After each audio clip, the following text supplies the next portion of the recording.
Good morning, welcome to Morning Outlook. This is Kim speaking on Friday the 11th of January.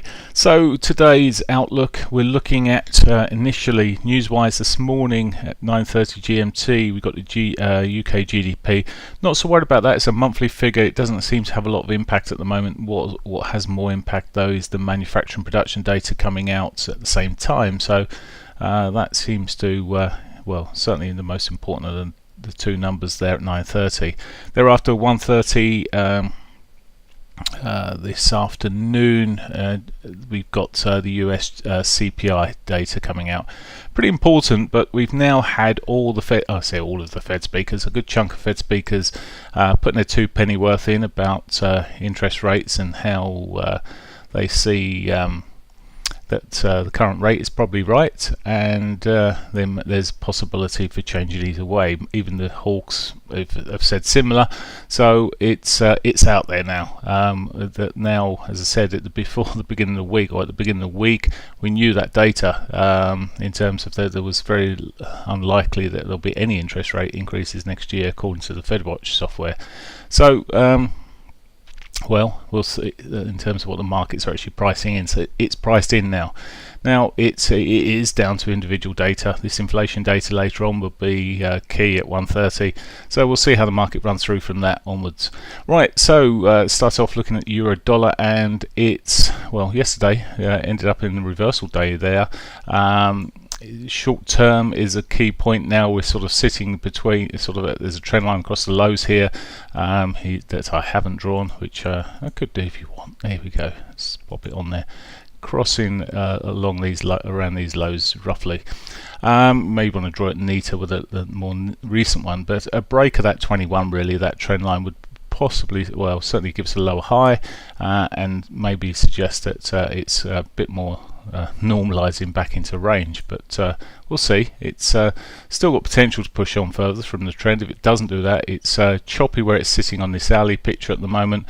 Again, here early indications of a bit of softening. It may be a break of that 60-minute 50. Whilst it sits above it, well, it remains that it could be pushing up towards what I was looking for at one time yesterday's highs. Maybe the daily R1. The range is much tighter today, as you can see with the pivots. Okay, pound wise,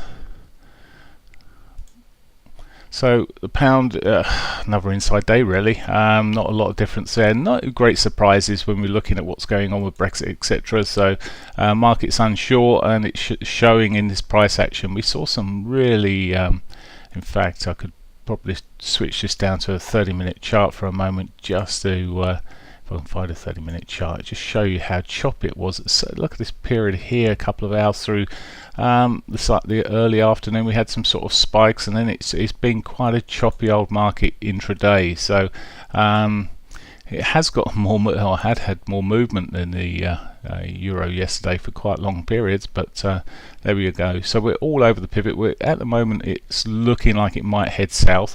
Again, we could be drawing trend lines across the lows here. Yes, I know you want me to draw the trend line. Here we go. Across the lows here, and looking at ooh, there we go, somewhere in that region. If only I could draw it, drop it down a bit. There we go. I mean, that's a sort of a line in the sand. Yes, I can see it's a Head and Shoulders. It's got the possibility. Now we still haven't hit weekly pivots. Whether we will do this week, I think it looks less chance unless something significant comes out today. It's a long way down there, so it's the one that got away this week. But I mean, a lot of consolidation, and we spent a lot on the pound. There's a lot of consolidation over the last 4 days there, same sort of level. So we'll see, but not looking great at the moment, and probably another day of chop in play.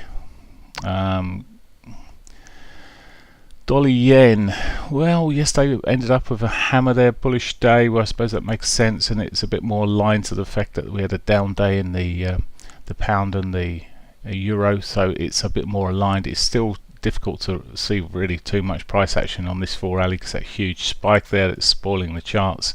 Looking down at the time frames here though, and you can see, well, here is again trend lines across the top here. It's probably just breaking into that at the moment, and got chance of in a push of that would be a more bullish sort of signal again, a break of this high here would give us a higher low and suggest that we could be on for some more upside.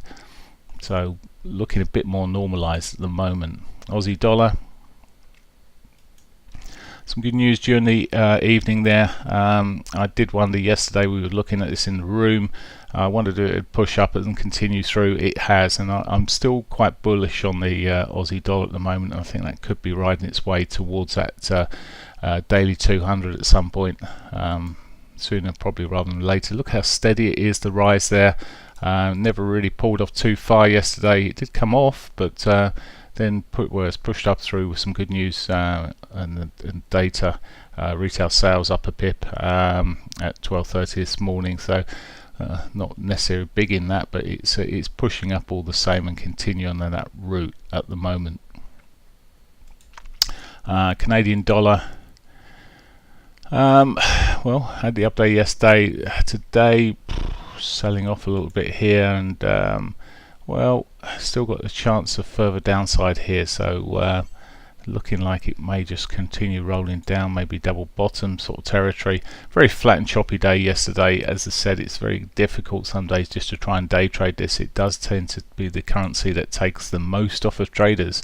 It's lovely, you can get into these lovely trends. It's when it's in these sort of periods here, and that for me, and a lot of this price action makes it much more of a swing trading currency than an intraday trading. Yes, I mean there may have been some periods through this time you could have day traded it quite nicely, and that's what draws people in, and then it starts getting choppy and it spits them out.